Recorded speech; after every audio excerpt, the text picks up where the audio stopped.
Olá, amigos. Falando sério, está começando.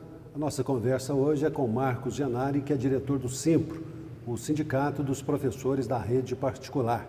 Marcos, obrigado pela sua presença. Finalmente o acordo está próximo de sair?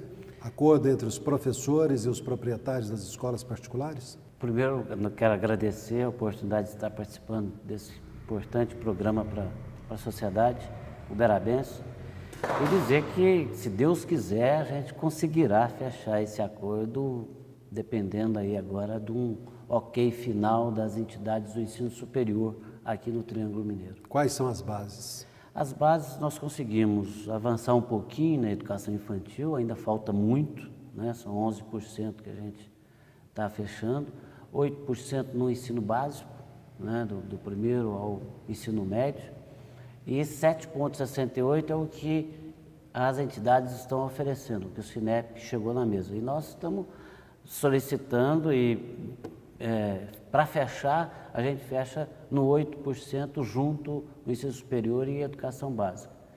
Fizemos uma contraproposta na nossa reunião última, de que a gente poderia aguardar essa pequena diferença que são de centavos no piso dos professores, de 0,32%, para que ele pudesse ser pago a partir de agosto no ensino superior. Espero que os donos das instituições privadas compreendam e que atendam esse pedido dos professores. O aumento é maior para quem ganha menos? Não, ele é único, com a exceção de que a defasagem na educação infantil ela é muito grande. O piso é o mesmo? Na educação infantil? O piso da educação com o ensino infantil médio? é menor. Agora, nem fundamental e ensino médio é o mesmo, né? Nós temos claro que estamos buscando essa isonomia na educação básica, até porque hoje nós já temos, do ponto de vista da educação em si, a organização do sistema educacional, ele se divide em três momentos, né? Que é a educação básica, que é composta desde a educação infantil até o ensino médio, o ensino superior, né? Que nós chamamos de graduação, e o pós-superior, que são o posterior, que são os mestrados, especializações e pós-graduação, de maneira geral. Esse professor do ensino infantil, que na verdade é a base, né, do futuro estudante, do futuro cidadão, qual é o piso desse pessoal em Uberaba? Aliás, não só em Uberaba, no Triângulo Mineiro ele tem um piso hoje, que eu fico até envergonhado de estar anunciando, né, mas para uma professora de 20 horas, ela tem hoje um piso, trabalha 20 horas semanais, com 20% de adicional extra classe, ela recebe R$ 1.352. É desrespeitoso. Nós estamos aí... Não dá para pagar um curso de pós-graduação. Não, infelizmente, não paga um curso de pós-graduação. Muitas vezes nós estamos fazendo a conta, inclusive, e é importante a gente estar citando isso aqui no seu programa, Wellington, que é o piso mais baixo do estado de Minas Gerais, né? A gente tem ainda carregando isso. Por isso, nosso pleito de ter 11% em cima desses 1.352. Agora, mesmo assim, ainda não alcançaremos os pisos mais elevados aqui do estado de Minas, que chega, né, o mais baixo, por exemplo, no norte de Minas, a partir do mês de abril foi para 1.572. Então, no norte do estado? No norte do estado. Então, nós ainda temos que caminhar um pouco aí. Todo ano é essa agonia, essa briga, essa queda de braço com os patrões. No que emperra, na verdade, é porque as escolas passam por dificuldades também financeiras, ou o patrão está sempre jogando para baixo o salário do seu colaborador? Esse ano nós tivemos primeiro, a negociação, dá até para fazer uma novela. Nós tínhamos uma expectativa muito positiva de fazer uma negociação com ganho real, concreto. Por quê? Porque os dados estão aí à disposição, inclusive, dos telespectadores. Nós tivemos um aumento do número de matriculados no setor privado, nós tivemos um aumento das mensalidades superior ao índice inflacionário, chegando até 17% as mensalidades escolares aqui no Triângulo Mineiro. Uberaba também? E Uberaba, Uberaba teve escola que subiu 15%, 16% na mensalidade escolar.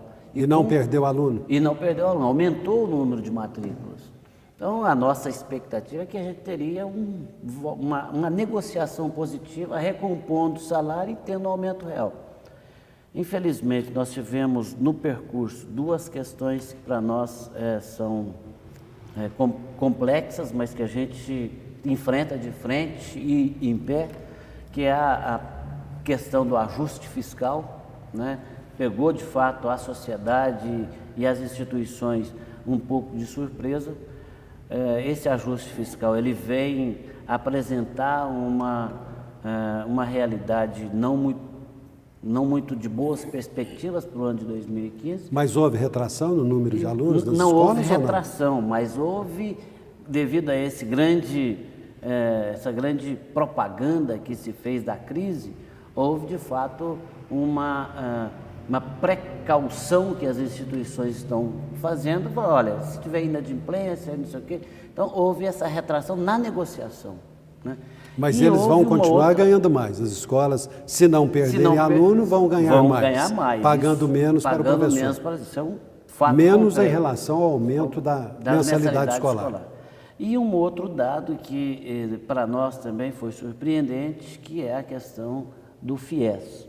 Infelizmente é fato, nós somos favoráveis às medidas que o governo adotou em relação ao financiamento, porque de fato existiam muitas questões para serem fiscalizadas e serem esclarecidas em relação ao FIES, mas veio no momento que nos pegou no contrapé, né? A gente sabe que o governo teve que barrar o pagamento das 2 últimas mensalidades do ano de 2014, e isso, é claro que no meio de uma negociação, as instituições do ensino superior, elas, de fato, né, e ainda teve também a questão do reajustamento do valor do repasse do FIES, que foi exatamente o valor da inflação. Então, instituições do ensino superior ficou obscuro, que tinham aumentado a mensalidade para 14%, 15%, tiveram que retroceder para 6,52%, 6,53%. De fato, nesse aspecto, houve essa questão. Mas no ensino superior, não foi blefe, é fato concreto que houve esse reajustamento. Só que o que nós questionamos, que o sindicato tem debatido, inclusive, e tem buscado o apoio dos pais, dos usuários do sistema de ensino privado, é que a instituição particular, ela não pode se manter às custas do financiamento público, né? Ela não pode subsistir em função do FIES e do ProUni. São programas importantes, nós defendemos, a gente entende necessidade dele, mas ela tem, se não tivesse FIES e ProUni, então não funcionaria. Então nós temos esses questionamentos. É claro e evidente que o ganho das instituições do setor privado, eles têm sido num crescente, né? E quando a gente tinha a perspectiva de ter uma melhoria, inclusive de reconhecimento salarial, a gente tem essa turbulência. Nós vamos continuar na luta, estamos continuando, fomos pegos no contrapé também com a famigerada projeto de lei que estava engavetado no Congresso Nacional, que é o projeto da terceirização e que afeta diretamente a categoria dos professores do setor privado, e a gente está trabalhando muito numa lógica de não perder direito. Marcos, nós vamos a um breve intervalo e voltaremos em instantes. Aguarde mais.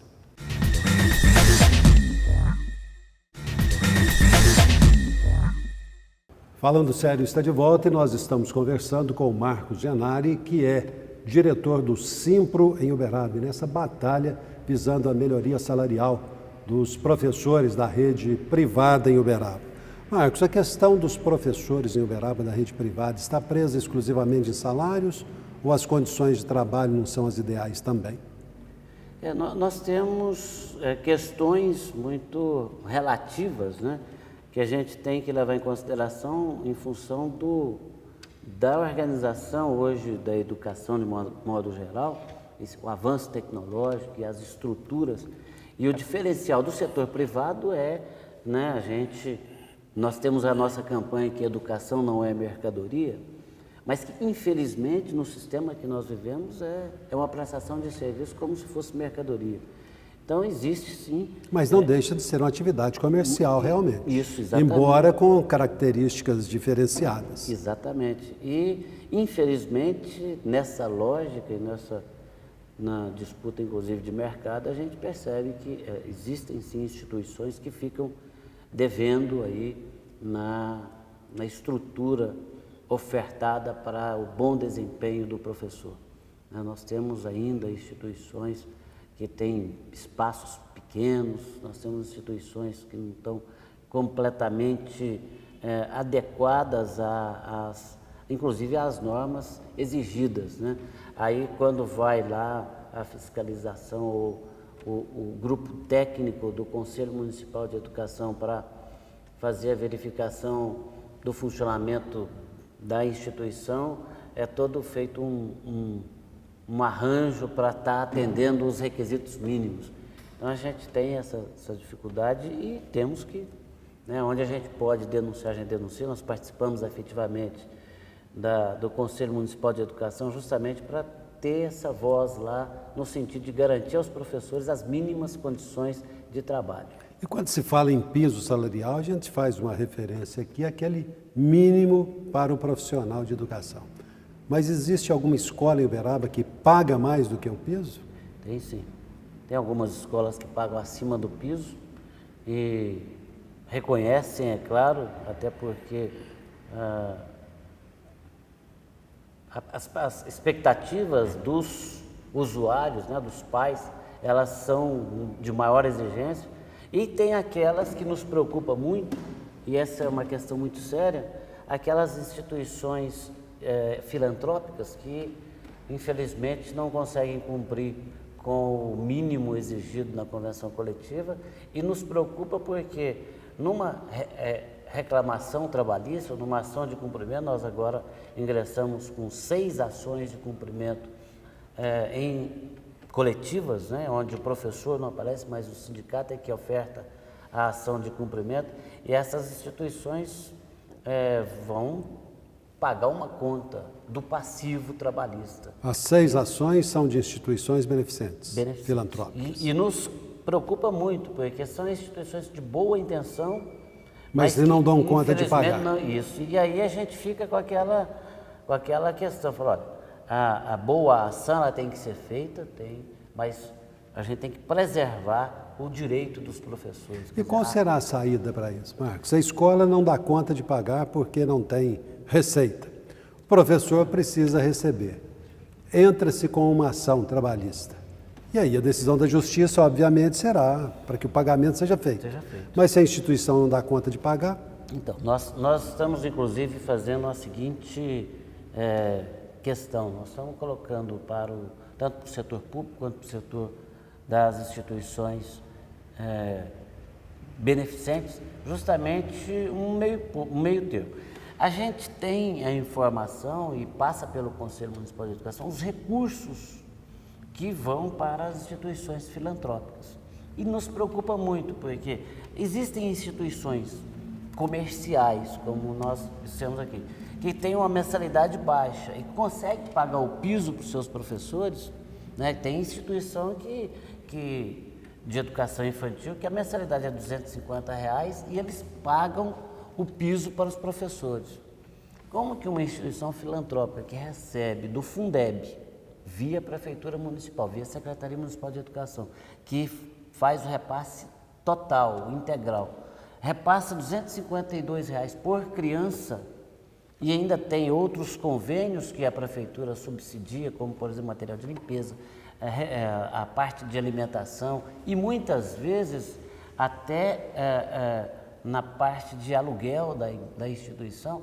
Quer dizer, aí precisa de se ter uma claridade, aliás, eu penso inclusive que assim como a gente exige prestação de contas dos poderes públicos, né, por se tratar de verba pública, a gente deveria exigir também a prestação de contas dessas instituições, né, transparentes. Que recebem recursos públicos. Né, para que a gente pudesse ter aí, falar, olha, de fato não tem como pagar.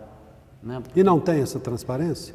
A gente, Nem pelo na menos, relação com o sindicato? Com o sindicato, pelo menos, não tem nenhuma. Aliás, existe até uma forma de burla lá, né, o cumprimento da convenção coletiva, falando que o professor, ele não é professor, ele é funcionário de entidade filantrópica. Então, ele deixa de ser professor e é tratado como um funcionário de entidade filantrópica para ter um piso de R$ 1.043. Mas o funcionário pode cuidar das crianças, do ponto de vista educacional? Pois é, aí é que está. Lá no Conselho Municipal de Educação, ele está cadastrado como professor, mas na carteira de trabalho dele, ele está lá como auxiliar ou como um outro... Mas a Justiça já reconheceu legalidade nisso ou não? A Justiça tem, inclusive, nós já temos algumas pessoas que reclamaram e que ficou com passivo alto, né? Porque você imagina 2, 3 anos com uma diferença tão grande no salário. Aí a Justiça determina o pagamento da diferença. Então nós nos preocupamos, primeiro, com a manutenção da instituição, porque ela atende às vezes 150, 200 crianças, e é um serviço importante para o coletivo da sociedade, né? Ela atende gratuitamente, embora a grande maioria cobre umas taxas de 10, 15 até 50 reais, isso é real também. Há uma outra questão do respeito à convenção coletiva, que é a relação de trabalho dos profissionais, e aí a gente só pensa na questão do professor. Então, essas são questões que a gente está questionando e que a Justiça vai colocar um ponto sobre isso. Essa relação tem avançado ou tem sido conflituosa? Essa relação nós temos feito o máximo para que, até porque nós temos uma compreensão por parte do sindicato muito clara de que as instituições beneficentes, elas são necessárias para o bom desempenho da educação e para completar o que o município e o estado ainda não conseguem cobrir. Então, da parte do sindicato não tem tido nenhuma dificuldade, embora muitas instituições começam a ficar com uma certa precaução, com um certo receio de estar conversando com o sindicato. E os pais, onde é que ficam nessa história? Não só em relação às filantrópicas, mas em relação às escolas particulares. Por um lado, vocês pedem um aumento de 8% para a educação básica. A escola aumenta a mensalidade em 15%. Como é que o pai fica nessa relação? Ele fica a favor da escola ou do professor? Nós temos tido um apoio muito grande dos pais, no estado todo aqui, Uberaba também, não é diferente. E a gente tem buscado com uma parceria com os nossos verdadeiros patrões, que são os pais, aqueles que pagam as mensalidades, né, do dia a dia da escola, e tido uma relação muito harmoniosa no sentido de trazer para eles essa claridade. Nós apresentamos os nossos materiais no nosso site, no simprominas.org.br, nos materiais gráficos que a gente distribui, nos nossos boletins, muitas informações que são importantes para ele, inclusive para ele reclamar o direito dele de consumidor. E ele tem sido um parceiro muito positivo. Mas ele põe a cara para bater ou não? Muitas vezes ele não coloca claramente a sua... Fica com medo de retaliação ao filho na escola. Até porque tem a questão dos filhos na escola. E vocês já receberam alguma denúncia de retaliação? Em função, nós já recebemos denúncia, infelizmente, até de um certo assédio moral por parte de professores sendo até ameaçados pelos proprietários, né, na linha de que ele não deve trazer para o aluno, que é o cliente, não é o aluno mais, nenhuma informação que possa deixá-lo contra a escola. Então, a gente faz sentido também, né? Faz sentido, até porque, né, a relação é comercial. Exatamente. E ele não deixa de ser um funcionário da escola, né? Exatamente. Nós vamos a mais um rápido intervalo e voltaremos em instantes.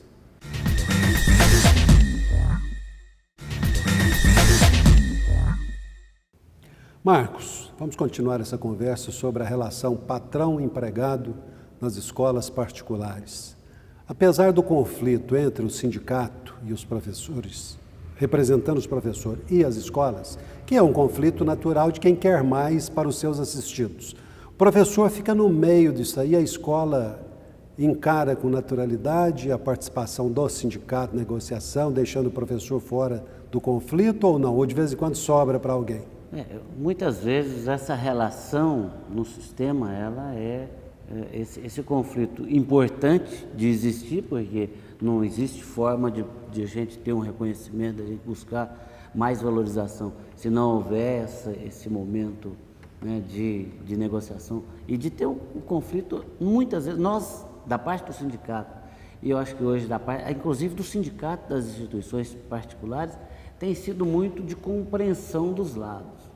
Agora, infelizmente, nós temos instituições que, por exemplo, colocam para os seus professores, falam, olha, não conversa muito com o sindicato, não tenha muita, né, de forma dessa pressão natural do sistema. O que nós temos observado é que há um amadurecimento por parte da categoria profissional e da categoria patronal, no sentido de que muitas questões têm que ser, temos que avançar. Por exemplo, a questão do ensino à distância é uma realidade nova, tanto para nós profissionais, quanto para as instituições. Existe pouca legislação que legisla sobre o ensino à distância. E o ensino à distância é uma realidade. Nós vamos ter daqui a pouco o ensino à distância no ensino médio e depois no fundamental, na educação básica de maneira geral. Então, nós temos que nos preparar para isso e precisamos de ter novas formas de negociar, onde a valorização do professor seja mais presente no dia a dia da escola. Marcos, para quem está do lado de fora, como eu, a sensação que tenho é que a sua presença no Simpro fez com que o sindicato passasse a ser mais profissional nesses entendimentos com as escolas. É assim mesmo que tem funcionado? Nós temos uma posição de defesa intransigente dos direitos dos professores. Eu acho que deve ser assim todo sindicato. Acho que o mundo sindical hoje vive um momento muito importante para que os trabalhadores, de forma geral, reconheçam as suas representações. Não se dá em função da pessoa, mas em função de todo o processo que nós estamos presenciando, né? As centrais sindicais, a gente às vezes não percebe muito o avanço do governo Lula nesse aspecto, mas ele trouxe uma perspectiva nova nas negociações, né? Até porque um ex-sindicalista vira presidente da República e trouxe com toda a sua forma de negociar, de articular, uma nova modalidade. Eu penso que nós estamos vivendo hoje, não o Simpro apenas, mas os sindicatos de maneira geral, um momento mais positivo em negociação. Claro que a correlação ainda é muito longe, nós precisamos de ter mais participação dos trabalhadores de maneira geral na luta pela valorização do trabalho. Nós estamos sofrendo agora nos últimos meses, né, um conjunto de ataques aos direitos trabalhistas que são históricos, né? Nós temos a questão da lei da terceirização, nós temos várias lutas que a classe trabalhadora ajudou a desempenhar e que ainda precisam de ter avanço, né? A gente deixou uma pauta de 2010 para tentar não perder direito. Então, é uma dicotomia muito interessante. Quem está no sindicalismo, nesse embate permanente com os patrões, precisa virar um carreirista como sindicalista ou não tem nenhum risco de ficar sem emprego quando termina o seu mandato no sindicato? Nós temos defendido, inclusive, a renovação nos mandatos no movimento sindical, justamente para ter essa nova concepção. Que a gente sabe que quando você coloca muito, né, como você mesmo colocou agora mesmo, coloca a cara e você fica sendo rotulado, chato da paróquia. Sendo chato, sendo rotulado, sendo aquele que fica radical, né, radical e etc. Nós temos que fazer a opção. E aí eu penso que o sindicato, qualquer categoria profissional, ele tem que ter lado. E o lado do sindicato, o lado dos representantes sindicais, é o lado do trabalhador. Assim como o Simpro tem um lado definido, que é o lado do professor e da professora, garantindo e ampliando seus direitos e as condições de trabalho em todos os aspectos, qualquer categoria profissional tem que ter isso. Eu acho que esse talvez seja a grande questão. E aí, no sistema que nós vivemos, é claro que pode existir alguma retaliação, pode, mas cabe ao profissional ser profissional, né? Eu acho que esse que deve estar acima de tudo. Marcos, qual é o sentimento do professor da rede particular ao ver 59 mil profissionais da educação de Minas Gerais com data determinada para serem mandados embora, que é dezembro deste ano pelo governo do Estado?